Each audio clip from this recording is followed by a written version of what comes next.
ಕವಿಗೋಷ್ಠಿಯಲ್ಲಿ ನನ್ನನ್ನು ಅಧ್ಯಕ್ಷೆಯನ್ನಾಗಿ ಮಾಡಿದ್ದಾರೆ ಸರ್. ಯಾಕೆಂತ ಗೊತ್ತಿಲ್ಲ. ನನ್ನ ಹತ್ರ ಫೋನ್ ಮಾಡಿ ಕೇಳಿದರು, ನೀವು ಕವಿಗೋಷ್ಠಿಗೆ ಬರ್ತೀರಲ್ವಾ ಅಂತ. ಬರ್ತೇನೆ ಅಂತ ಹೇಳಿದೆ. ವಾಟ್ಸಪ್ಪಲ್ಲಿ ಇನ್ವಿಟೇಷನ್ ಕಳಿಸಿದೆ. ನೋಡುವಾಗ ಕವಿಗೋಷ್ಠಿಯಲ್ಲಿ ಅಧ್ಯಕ್ಷತೆ ಹಾಕಿಬಿಟ್ಟಿದ್ದಾರೆ.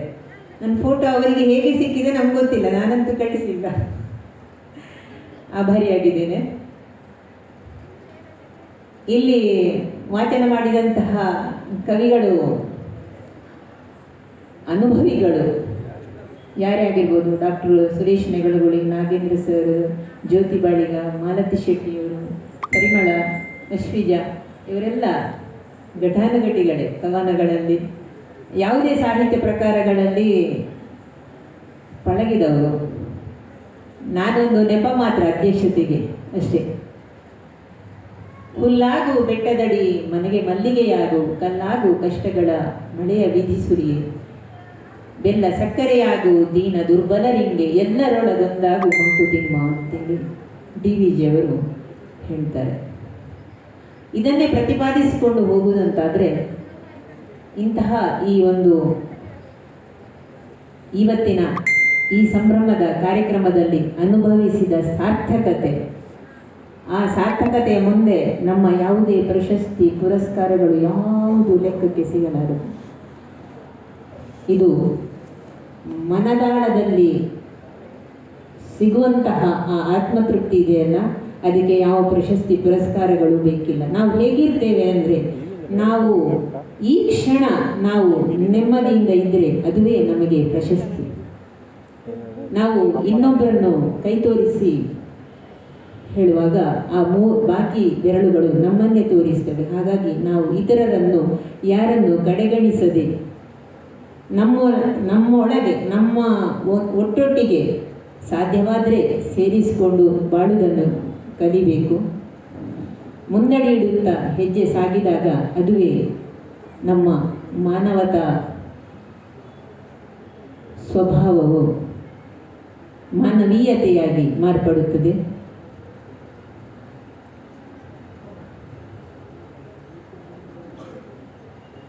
ಜೀವನದ ಅತ್ಯಂತ ಸುಂದರ ಕ್ಷಣಗಳು ವಿದ್ಯಾರ್ಥಿ ಜೀವನ ಅನ್ನಬಹುದು.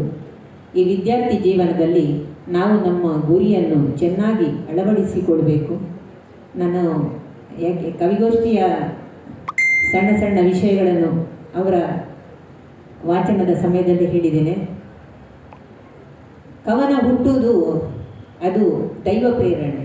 ಮನಸ್ಸಿನಲ್ಲಿ ಹುಟ್ಟುವಂತಹ ಆ ಶಬ್ದವನ್ನು ನಮಗೆ ನಾವು ಪೆನ್ನು ಅಥವಾ ಪೇಪರ್ ಒಂದು ಕೈಯಲ್ಲಿ ಹಿಡ್ಕೊಂಡು ಅದನ್ನು ಆವಾಗಲೇ ಬರೆದಿಟ್ಕೊಂಡ್ರೆ ಅದು ನಮಗೆ ನಮ್ಮ ಪ್ರತಿಭೆಯನ್ನು ರೂಪಿಸುವಂತಹದ್ದಾಗುತ್ತದೆ. ಅದನ್ನೇ ನಾವು ಅಲ್ಲಿ ಬೇಡ, ಈಗ ಬೇಡ, ಬರೆಯುವುದು ಬೇಡ, ಇನ್ನೊಂದು ಸರ್ತಿ ಬರೆಯುವ ಅಂತ ಹೇಳಿದರೆ ಆ ಪದಗಳು ಮತ್ತೆಂದೂ ಬರುವುದೇ ಇಲ್ಲ ಆ ಪದಗಳು. ಹಾಗಾಗಿ ಬರಹದ ರೂಪಕ್ಕೆ ಇಳಿಸಬೇಕಾದ್ರೆ ಪೆನ್ನು ಮತ್ತು ಪೇಪರು ಅತ್ಯಗತ್ಯ. ಈಗಿನವರು ಮೊಬೈಲಲ್ಲಿ ಟೈಪ್ ಮಾಡ್ತಾರೆ, ಹೌದು, ಆದರೆ ನಮ್ಮ ಬರವಣಿಗೆ ನಮಗೆ ಚೆಂದ. ಅದು ಮೊಬೈಲ್ನಲ್ಲಿ ಬರವಣಿಗೆಯನ್ನು ಅದು ಪ್ರಸ್ತುತಪಡಿಸುವುದಿಲ್ಲ. ಅದು ನಮ್ಮ ವಾಕ್ಯವನ್ನು ಸಹ ಟೈಪ್ ಮಾಡ್ತದೆ, ಅದು ಬೇರೆ ವಿಷಯ. ಇಲ್ಲಿ ಹೆಚ್ಚು ಮಕ್ಕಳಿದ್ದಾರೆ, ಹಾಗಾಗಿ ನಾನು ಮಕ್ಕಳಿಗೆ ಸಾಹಿತ್ಯದ ಪ್ರೇರಣೆಯ ಕುರಿತಾಗಿ ನಾನು ಈ ಮಾತನ್ನು ಹೇಳಿದೆ ಅಷ್ಟೇ.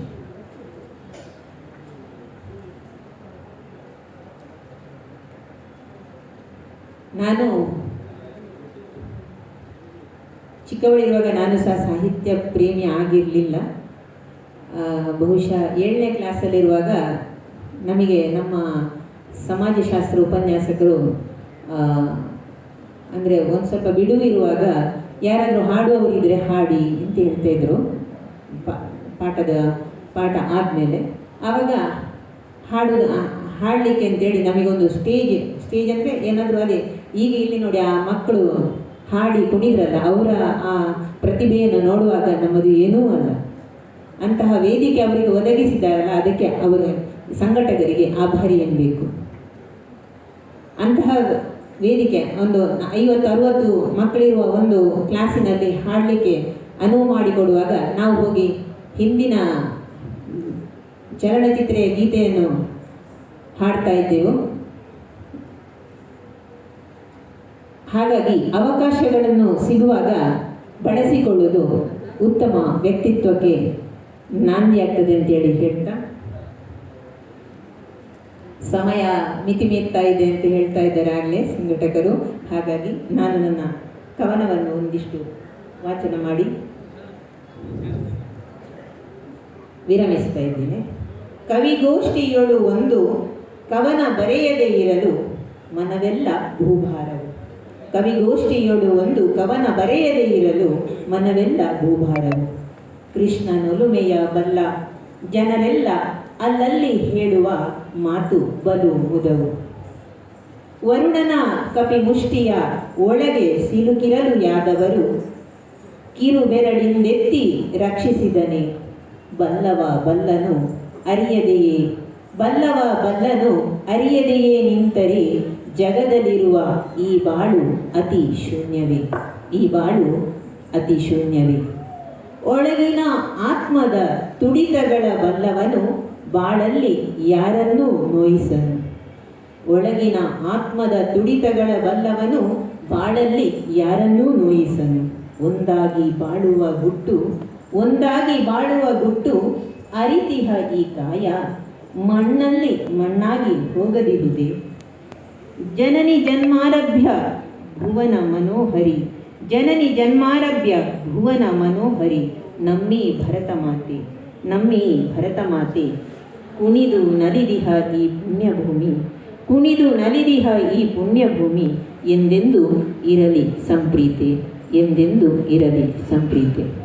ಅವಕಾಶ ಕೊಟ್ಟಂತಹ ಈ ವೇದಿಕೆಗೆ ನಾನು ಇನ್ನೊಮ್ಮೆ ಆಭಾರಿಯಾಗಿದ್ದೇನೆ. ಎಲ್ಲರಿಗೂ ಶುಭವಾಗಲಿ. ಸರ್ವೇ ಜನ ಸುಖಿನೋ ಭವಂತು.